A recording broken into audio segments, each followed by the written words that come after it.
Hello दोस्तों, कैसे हैं आप सब।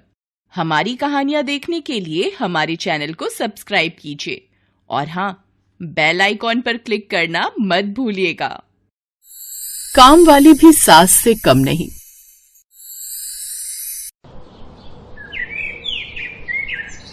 सुनीता अपनी माँ के घर जाने के लिए एकदम तैयार खड़ी होती है। टैक्सी वाला नीचे हॉर्न बजा रहा होता है, जिसे सुन सुनीता झुमकी से कहती है, देख झुमकी, मैं तो जा रही हूँ पर मेरा मन यहीं लगा रहेगा। मेरी बहू वर्षा बेचारी बहुत सीधी है। सुबह 9 बजे ऑफिस के लिए भागती है और रात को थक कर चूर होकर आती है। उसे आते ही गरम खाना और थोड़ा प्यार चाहिए। अनिरुद्ध भी सीधा है, उसे टाइम पर नाश्ता दे देना। बस ये ध्यान रखना कि बहू को मेरी कमी महसूस ना हो, समझी। अरे मैम साहब, आप तो ऐसे बोल रही हैं जैसे मैं पहली बार काम कर रही है। आप बस अपनी माँ के घर जाकर मजे से रबड़ी जलेबी खाइए, यहाँ की फिक्र छोड़ दीजिए। मैं ना सिर्फ छोटी मालकिन का ख्याल रखेगी, बल्कि उन्हें ऐसा एहसास दिलाएगी कि जैसे साक्षात सासू माँ उनके सिर पर बैठी हो। मैं उन्हें पलकों पर बिठाकर रखेगी। बस यही भरोसा चाहिए था। ले, ये घर की चाबियां तू ही संभाल, मुझे पता है तू सब देख लेगी। सुनीता जैसे ही घर से बाहर निकलती है, झुमकी का चेहरा एकदम बदल जाता है और चाबियों के गुच्छे को देख वो खुद से कहती है, जाओ मेम साहब जाओ, अब इस घर की असली रानी झुमकी है। वर्षा मालकिन तो सोच रही होंगी कि सास गई तो अब ऐश करेंगी, पर उन्हें क्या पता कि अब झुमकी जूनियर सास बन गई है। आज शाम को जब वो ऑफिस से आएंगी तब उन्हें पता चलेगा कि असली मालकिन कौन है। देखते देखते शाम के 7 बज जाते हैं। वर्षा और अनिरुद्ध ऑफिस से आते हैं और वर्षा आते ही सोफे पर गिर जाती है। ओह, आज तो ऑफिस में इतनी मीटिंग्स थी कि मेरा सिर फटा जा रहा है। अनिरुद्ध, मम्मी जी के बिना घर कितना खाली लग रहा है ना। झुमकी, ओ झुमकी, कहाँ मर गई? जरा एक गिलास नींबू पानी बना दे, बहुत प्यास लग रही है।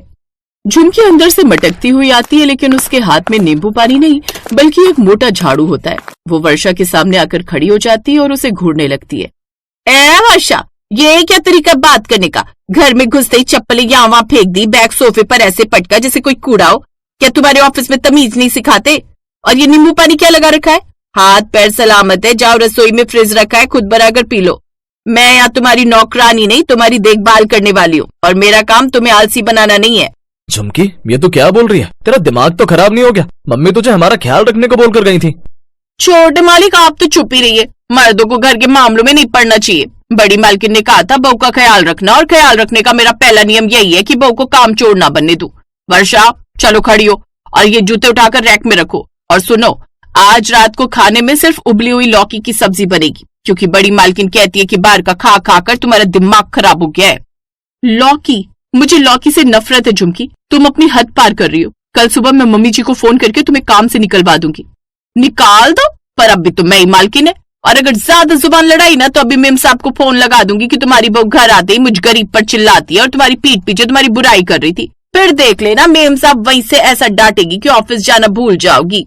झुमकी की ऐसी बातें सुनकर वर्षा डर के मारे जूते उठाती है, क्योंकि उसे पता था कि उसकी सास झुमकी पर बहुत भरोसा करती है। अब थोड़ी देर बाद जब सभी लोग खाने की टेबल पर बैठते हैं तो एक बार फिर से तमाशा शुरू हो जाता है।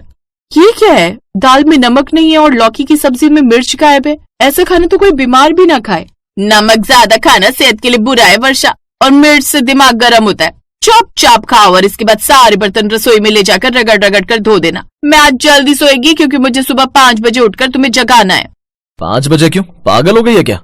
पागल नहीं, जिम्मेदार हूँ। सुबह 5 बजे उठकर छोटी मालकिन आंगन में झाड़ू लगाएंगी और सूरज को जल चढ़ाएंगी। बड़ी मालकिन की गैर मौजूदगी में बहू का शरीर और संस्कार ढीले न पड़ने चाहिए। झुमकी की ऐसी बातें सुनकर न तो अनिरुद्ध कुछ बोलता है और न ही वर्षा, और वो चुपचाप अपने कमरे में सोने के लिए चले जाते हैं। अगली सुबह ठीक 5 बजे झुमकी वर्षा के कमरे का दरवाजा ऐसे पीटती है जैसे पुलिस आई हो। उठो वर्षा, वर्षा, सूरज निकलने वाला है। चलो, अलार्म तो तुमने बंद कर दिया होगा, पर मेरी आवाज कैसे बंद करोगी? जल्दी बाहर आओ और आंगन साफ करो। ऑफिस जाने से पहले घर के काम भी सीखने चाहिए। झुमकी प्लीज सोने दे, मेरा ऑफिस 10 बजे है, अभी बहुत टाइम है। ऑफिस जाए बाहर में, पहले घर का नियम। बड़ी मालकिन को फोटो खींचकर भेजनी है कि बहू सुबह उठकर घर का काम संभाल रही है। जल्दी बाहर आओ वरना ठंडे पानी की बाल्टी तैयार रखी मैंने। झुमकी की ऐसी बातें सुनकर वर्षा को बहुत गुस्सा आता है, लेकिन वो गुस्सा कर नहीं पाती और बेचारी वर्षा मजबूरी में उठती है। ऑफिस के सीनियर मैनेजर आज हाथ में झाड़ू थामे आंगन साफ कर रही है और झुमकी कुर्सी पर बैठकर चाय पीते हुए उसे इंस्ट्रक्शन दे रही है। उस कोने में धूल रहेगी ये वर्षा, ठीक से झुककर झाड़ू लगाओ और सुनो, आज ऑफिस में ये फटी हुई जीन्स पहन कर नहीं जाओगी। बड़ी मालकिन को सादगी पसंद है। वो अलमारी में जो पीला वाला ढीला ढाला सूट रखा है ना, वही पहन कर जाना। वो सूट मेरी नानी के जमाने का झुमकी। मैं ऑफिस में जोकर लगूंगी, लोग हंसेंगे मुझ पर। हंसने दो, संस्कार सबसे ऊपर है। चलो भाई पहनो, वरना आज नाश्ता ना मिलेगा। झुमकी की ऐसी बातें सुनकर वर्षा अपने पैर पटकते हुए कमरे में चली जाती है और वो रेडी होकर बिना कुछ खाए अपने ऑफिस निकल जाती है। दोपहर को वर्षा ऑफिस में एक बहुत जरूरी मीटिंग ले रही होती है कि तभी उसका फोन बजता है। वर्षा जैसे ही फोन देखती है तो उसके फोन पर झुमकी का वीडियो कॉल होता है और वो उसे उठाते हुए कहती है, झुमकी मैं बहुत जरूरी मीटिंग में हूँ, क्यों फोन किया? दिखाओ तो जरा लंच में क्या खा रही हो, कई बार से पिज्जा बर्गर तो नहीं मंगा लिया? कैमरा टिफिन की तरफ करो, मुझे देखना है कि तुमने वो लौकी की सब्जी खत्म किया नहीं। झुमकी सब लोग देख रहे हैं, प्लीज फोन रखो। नहीं रखेगी, अगर तुमने पूरी सब्जी नहीं खाई तो रात को घर का दरवाजा अंदर से बंद कर लेगी मैं। और हाँ, शाम को ऑफिस से सीधा घर आना, रास्ते में चाट पकौड़ी खाने की बिल्कुल जरूरत नहीं है। इस तरह झुमकी की ऐसी बातें सुनकर वर्षा को बहुत शर्मिंदा होना पड़ता है, क्योंकि फोन से आवाज बाहर जा रही होती है। अब शाम को जब वर्षा ऑफिस से लौटती है तो देखती है कि घर में पड़ोस की 5-6 औरतें बैठी हैं और झुमकी ने एक बड़ा सा कीर्तन शुरू करवा रखा है। आ गई मेरी संस्कारी बहू, देखो बहनों, ये है मेरी वर्षा। चलो वर्षा, जल्दी से कपड़े बदल लो और इन सब के लिए बड़ी अदरक वाली चाय और पकौड़े बना कर लाओ। सबको पता चलना चाहिए कि मेरी बहू कितनी गुणी है और मेरा कितना कहना मानती है। झुमकी, मैं सुबह 5 बजे से जगी हूँ, मैं बहुत थक गई हूँ, मुझसे नहीं होगा।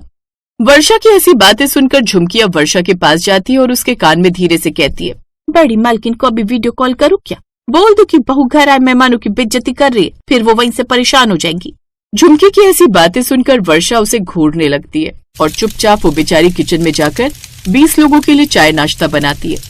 उसे समझ नहीं आ रहा था कि वो इस काम वाली की गुलाम बन गई है या इस घर की बहू।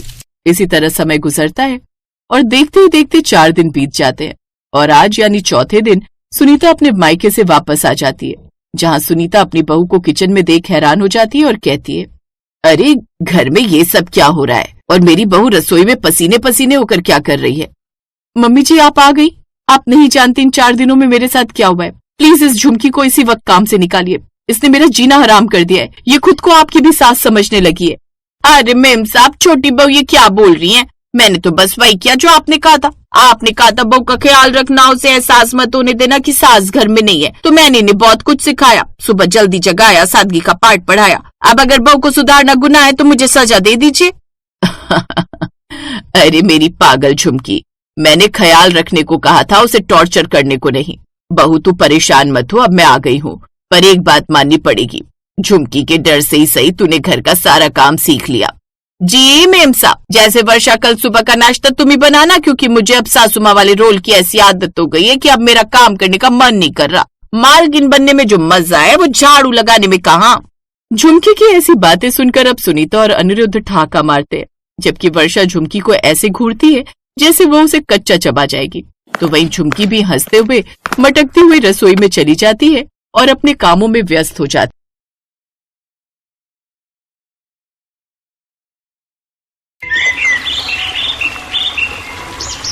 नासिक शहर में रहने वाली सीमा सुबह सुबह रसोई में खड़े होकर चाय बना रही थी, लेकिन आज सुबह से ही वो बड़ी उदास थी। वो मन ही मन सोच रही थी, हर साल तो मायके जाती हूँ, लेकिन फिर भी, ऐसा कहकर वो चुप हो जाती है। कुछ देर बाद वो चाय लेकर बाहर आती है और अपनी सास के साथ गार्डन में बैठकर चाय पीने लगती है।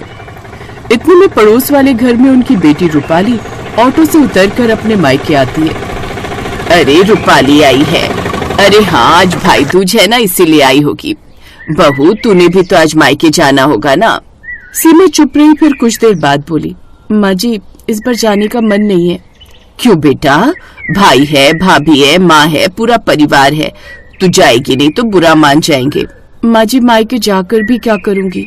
ये सुनकर उसकी सास कुछ पल उसे देखती रही, फिर बोली, कभी कभी जाना जरूरी होता है बेटी, अपनेपन की डोर वहीं से जुड़ी रहती है। अब कहीं न कहीं वो डोर जैसी ढीली पड़ गई है माँ जी। तभी सीमा पुरानी यादों में खो जाती है। सीमा की शादी को तब बस 6 महीने हुए थे। पहली बार भाई दूज पर वो मायके गई थी। आ गई मेरी गुड़िया, चल आज तेरे लिए तेरी पसंद का चना मसाला और पूरी बनाई है। वाह भैया, बिल्कुल बचपन जैसा स्वाद चाहिए। हाँ हाँ, अब तो ये ससुराल वाली हो गई है, चना मसाला भूल ही गई होगी। भूलू कैसे भाभी, तुम्हारा बनाया तो खाया ही नहीं कभी। जब भी खाया है या तो माँ के हाथों का या भाई के हाथ का खाया है। उसकी बात सुनकर सभी हंस पड़े, लेकिन उसकी भाभी रितु का तो जैसे मुंह बन गया। उसके चेहरे पर वो हल्की सी जलन जो अक्सर भाभी ननद के रिश्ते में आ ही जाती है, उस दिन शुरू हुई थी। फिर सीमा चाय का कप लेकर अंदर चली गई और घर के काम निपटाने लगी। कुछ देर बाद उसका पति रवि अंदर आया। सुनो, माँ कह रही थी तुम मायके नहीं जाओगी। हाँ, नहीं जा रही हूँ। क्यों, कोई बात हुई है क्या? नहीं रवि, बस अब वहाँ वो अपनापन नहीं रहा। जब भी जाती हूँ भाभी का चेहरा ऐसा लगता है जैसे मैं कोई बोझ लेकर पहुंची हूँ। उसकी आंखें भर आईं। रवि ने उसका हाथ थाम लिया। अगर मन नहीं है तो मत जाओ, घर तुम्हारा है, फैसला तुम्हारा होगा, हम में से कोई तुम्हें फोर्स नहीं करेगा। कौशल्या का एक ही बेटा था रवि, जिसकी शादी सीमा से 2 साल पहले हुई थी। सीमा के मायके में उसकी भाभी थी रितु, जो उसे कुछ खास पसंद नहीं करती थी। सीमा अपनी बालकनी में जाकर खड़ी हो जाती है। वो बार बार अपने फोन की तरफ देख रही थी। सुबह से दिन हो गया लेकिन अभी तक किसी का फोन नहीं आया। उसे अपने भाई की याद तो आ रही थी, लेकिन तभी सीमा का फोन बजा। स्क्रीन पर लिखा था भाई अमित कॉलिंग। हेलो भैया। अरे पगली, कहाँ है तू? आज तो भाई दूज है, तू आई नहीं? भैया वो बस घर में कुछ काम था तो नहीं आ पाई, और शायद आ भी नहीं पाऊंगी। क्या बात कर रही है सीमा, माँ तुझे बहुत याद कर रही है। माँ याद कर रही है, लेकिन मेरे आने से कहीं भाभी नाराज हो गई तो? ऐसी बात नहीं है सीमा। हर बार जाती हूँ भैया तो भाभी ऐसे ताने देती है जैसे मैं सिर्फ लेने आई हूँ, देने नहीं। अब उस माहौल में जाकर क्या करूँगी? ठीक है बहन, अगर नहीं आ सकती तो मत आओ, पर जानती हो माँ तुम्हारा इंतजार करती रहती है, और मैं भी। बाकी तुम्हारी मर्जी। मुझे भी पता है भैया, पर रिश्ते सिर्फ समझौते से नहीं चलते। जब दिल में अपनापन ही ना बचे तो मायका भी पराया लगने लगता है। सीमा के ऐसा कहने पर फोन के उस पार अमित चुप था। माँ से कहना मैं उनसे बहुत प्यार करती हूँ, पर इस बार बस मन नहीं था। सीमा को कहीं न कहीं मायके की याद तो सता रही थी, लेकिन फिर भी उसने खुद पर काबू रखा। सीमा, सीमा। जी? खाना बन गया तो लगा दो, बहुत भूख लगी है। जी बस अभी लगा देती। सीमा ने सबके लिए खाना लगाया, लेकिन उसने खुद नहीं खाया। क्या हुआ सीमा, तुम खाना नहीं खा रही हो? नहीं, वो मुझे भूख नहीं है, जब भूख लगेगी तब खा लूंगी। रवि और उसकी सास सब समझ रहे थे। उन्हें सीमा के चेहरे की उदासी भी साफ नजर आ रही थी। फिर शाम के वक्त, सीमा मेरा कोई खास मेहमान घर पर आ रहा है, तो तुम शाम को उनके लिए डिनर बनाकर तैयार कर देना। जी ठीक है। शाम के डिनर की तैयारी में वो अभी से लग गई और उसने बहुत से पकवान बनाकर तैयार कर लिए। फिर कुछ समय बाद सीमा ने दरवाजा खोला तो सामने उसका भाई अमित खड़ा था, हाथ में मिठाई का डब्बा और मुस्कुराता चेहरा। भैया आप यहाँ? जब तुम मायके नहीं आई तो सोचा मैं ही बहन के ससुराल चला जाऊं तिलक करवाने। आपको आने की क्या जरूरत थी? बहन को राखी बांधने तो तू आई थी, अब भाई दूज पर मैं क्यों नहीं आ सकता? मैंने कहा था ना मेरा खास मेहमान आने वाला है, यही है वो। अब तो मुस्कुरा दे पगली, देख तेरे लिए तेरी पसंद की मिठाई लाया हूँ। भैया इस बार तुम आ गए, यही मेरे लिए सबसे बड़ा उपहार है। देर रात अमित अपने घर लौट गया। फिर अगले दिन मागल सीमा कितनी खुश लग रही थी ना। हाँ बेटा, भाई का प्यार ही ऐसा होता है, चाहे कितनी दूर रहो दिल की दूरी एक झलक में मिट जाती है। जब रिश्तों में सच्चाई बोल दी जाए तो शिकायतें मिट जाती हैं। फिर 2 दिन बाद सीमा को किसी का फोन आता है। सीमा इस बार तो आई नहीं, तो घर सूना लग रहा था। आखिर घर में रौनक तो घर की बेटियों के आने से ही होती है ना? सच भाभी? हाँ, और तेरे भैया तो तुझसे मिलने के बाद बस तेरी बातें ही करते रहे। सच कहूँ तो मैंने भी तुझे बहुत मिस किया, लेकिन जाने अनजाने में अगर मैंने तुम्हारा दिल दुखाया तो उसके लिए आई एम सॉरी। सीमा की भाभी ने आज पहली बार उससे इस तरह से बात की थी, इसलिए उसे बहुत अच्छा लग रहा था। भाभी मैं भी शायद जरूरत से ज्यादा चुप रहती थी। तो अब जल्दी से मायके आना, और हाँ अब कोई बहाना नहीं चलेगा, समझी? और हाँ इस बार मैं तुम्हें खुद अपने हाथ से पूरियां बनाकर खिलाऊंगी। हाँ हाँ भाभी, फिर तो मैं जरूर आऊंगी अपनी भाभी के हाथ की बनी पूरियां खाने। ऐसा कहकर वो फोन रख देती है। मायके जाकर क्या करूंगी यही सोचती थी, पर अब समझ आई मायका जाना किसी रस्म की मजबूरी नहीं, दिल का सुकून है। कभी कभी रिश्तों की धूल झाड़ने के लिए बस एक सच्चा संवाद काफी होता है। रवि पीछे से आकर बोला, तो कल ही चलें तुम्हारे मायके भाभी के हाथ की पूरियां खाने? हाँ इस बार मायके जरूर जाऊंगी। अगले दिन रवि सीमा को लेकर उसके मायके जाता है, जहाँ सभी उसके स्वागत के लिए खड़े थे। आओ मेरी प्यारी ननद जी, आज मैंने अपने हाथों से आपके लिए पूरियां और छोले की सब्जी बनाई है। थैंक यू सो मच भाभी। बिटिया तो इस बार त्योहार पर घर नहीं आई तो बिल्कुल भी अच्छा नहीं लगा। सच कहूँ तो तेरी बहुत याद आई, ये देख, मैंने तेरे लिए खीर बनाई है अपने हाथों से। उस दिन सीमा को अपने मायके आकर बड़ा अच्छा लगा। सबके साथ हंसते खिलखिलाते हुए सुबह से शाम कब हो गई उसे पता ही नहीं चला। रवि भी उसके चेहरे की रौनक देखकर बड़ा खुश था। हेलो दोस्तों, कैसे हैं आप सब?